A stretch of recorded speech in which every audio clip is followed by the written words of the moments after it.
Good day, my dear students. This is Sir Brian, and in today's discussion, we will be going over with the topic of how society defines beauty nowadays. First of all, may I ask you what is your own definition of the word beauty? They say, beauty is in the eye of the beholder, but does this remain true today? And that is the question. We live in a world full of beauty standards defined by external factors like society. But men and women can fall into the trap of defining beauty by society's standards. According to what society's standards saying, for a man to be called handsome is he need to be at least 6 feet tall, with broad shoulders and have six-pack abs. While on the other side, for a woman to be called beautiful is she should have a supermodel thin body with a slim waist and Coca-Cola curves, and most especially is pretty faces.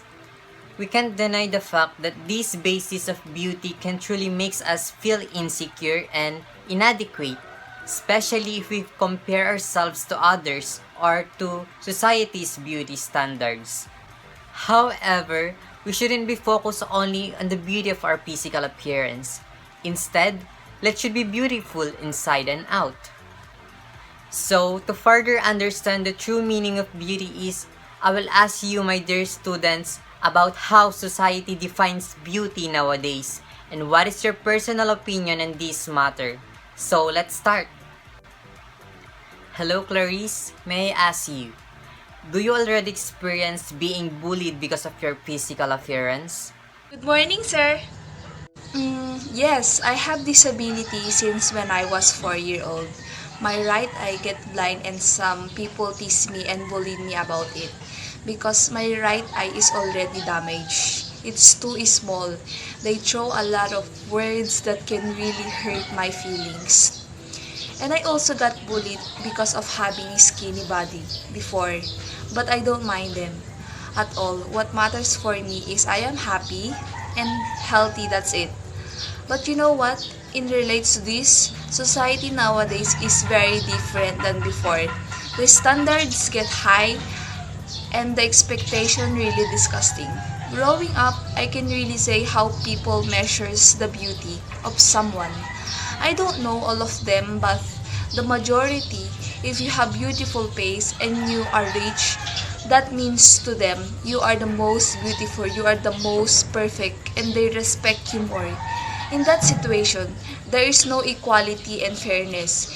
We are all human, and I can really say that all people should be treated in nicely and equally. Thank you.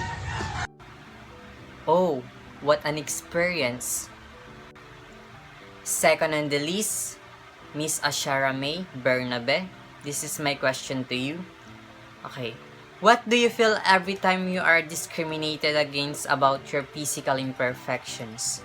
Good morning, sir. As a person, of course, I feel hurt and at the same time ashamed for myself and to the people surrounds me, especially the persons who discriminated about my physical imperfections. But what can I do? Nothing. So instead of losing confidence, being ashamed for myself to the society, I want to show and prove to them that even though I don't have a good looking or beauty face, at least I have a pretty mind, a pretty heart, and a pretty soul. Because I believe that personality is more important than looks. Looks can never a factor based on which an individual should be judged. How we look, what's the color of our skin, short or tall, these are the traits that God gifted. We ain't the one who can manipulate it. Moreover, beauty is just a shortcoming sustaining bonus of nature. It doesn't last long for too long with any individual. As we grow older and older, the beauty starts to fade.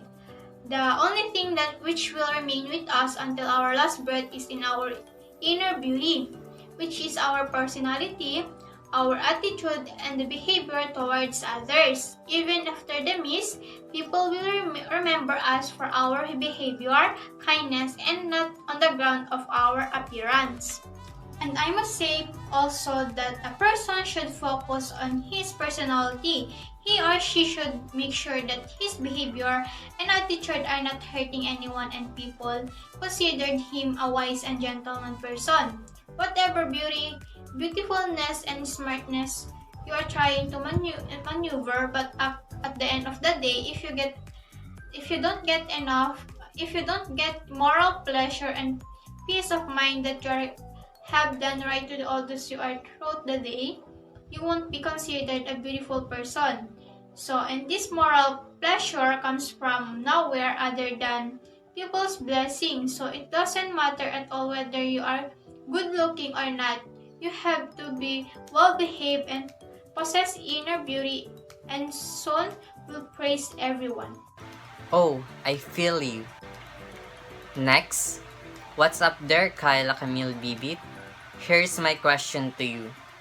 Does it necessary to have a beautiful or perfect face for you to call beautiful? Good morning, sir.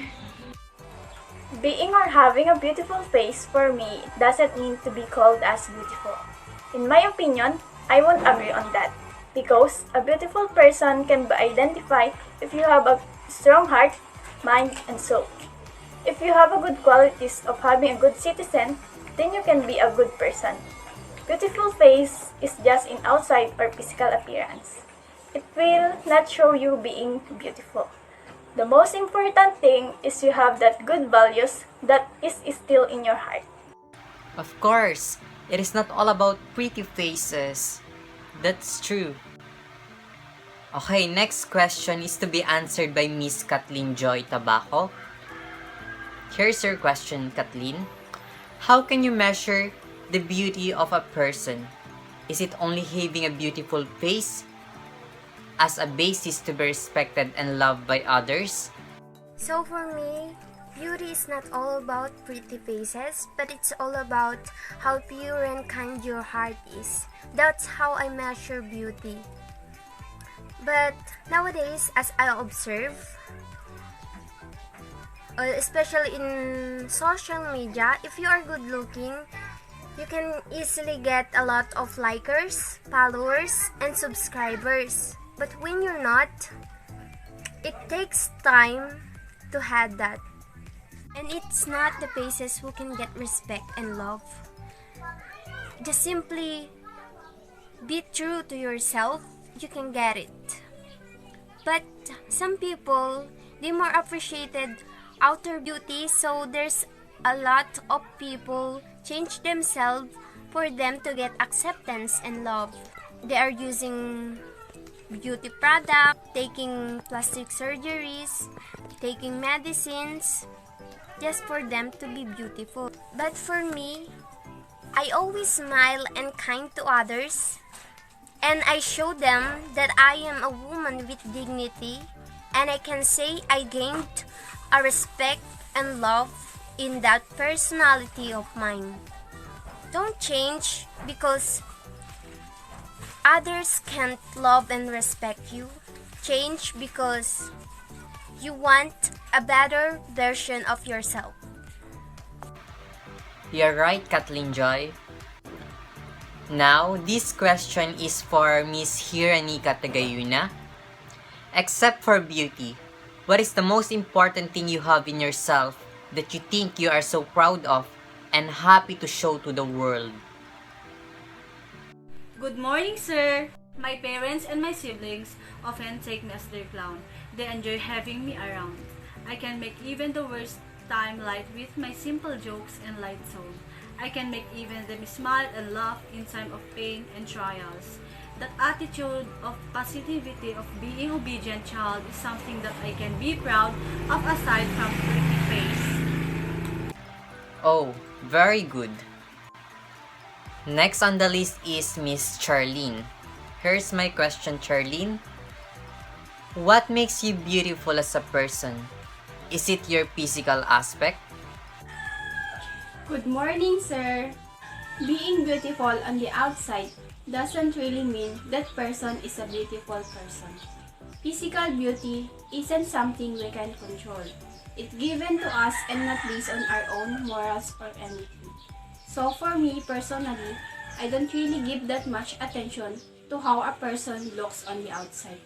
For me to consider someone beautiful, they have a big heart that's full of good, sweet intention for other people.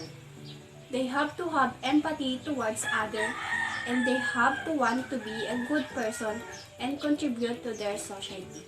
So having a good heart with a good intention and being respectful is what makes a person beautiful in my opinion. Oh, that's true, Charlene. Next is Miss Jamaica Tabion. Listen carefully. Here's your question. Why is the beauty standards today is so high? Good morning, sir. When we talk about beauty, we often think of a typical body, long legs, skinny face, and perfect skin. One reason is because the more the population of Earth increases, the move of people there are who are competing to stand out and distinguish themselves. Another one is the judgmental people, where they are apparently based on the appearance of people, not on the good heart or kindness of people. I think the ability of ignorance of negative compliments is the best power that anyone can attain. If we have this ability, no one can stop us from being in a positive progress of life. Not only this, but after developing habit of ignoring with them or with others due to body shaping, I was also bullied, but the practice of ignoring it's made me strong enough to stop negative things to enter into my head. Everyone is beautiful because outer beauty fades with time, but inner beauty never fades. It is inner beauty which represents our personality. Indeed, you got it. Last on the list is Miss Applejoy. Here's your question. If you have to choose, will you truly love a person who is not that handsome or beautiful? Why? What are the reasons? Good morning, sir. For me, I will still love someone without looks. Why? Because love is not based on his appearance. Some people only loves them when someone has a look. And the one without a look, they don't choose them. For me, it's just not a matter how we look. But matter is that we love each other. After all, they all have a looks, but they are just different. But that does not weight our love for someone, because even a person looks good, if the behavior is not good, what will happen in your relationship, right? We will bring forward so that we can show off to many people that our jowa is so cool, so that we can post on social media that our jowa is too good. The question is, do we love someone because of the looks they have or the good manners they have? Because for me, I'm not a beautiful person, but my jowa loves me for who I am, not because how I look. So I will choose a person even he doesn't look good. As long as he has good manners, looks does not matter to me. Thank you. Excellent, Miss Apple. You love him because you love him, no other reasons. Thank you for participating in our questions and answer portions. Your answers are all true and right, guys. So, good job on that. Indeed, beauty can be difficult to define because, as we all know, we humans have different kind of beauties. So please forget how society wants you to look. Instead, be confident in who you are and what you bring to the table. As well as be body positive. It means that you should have acceptance, care, and love in your body as is. And keep in mind that if you're constantly chasing a beauty standard, you will never be happy with who you are.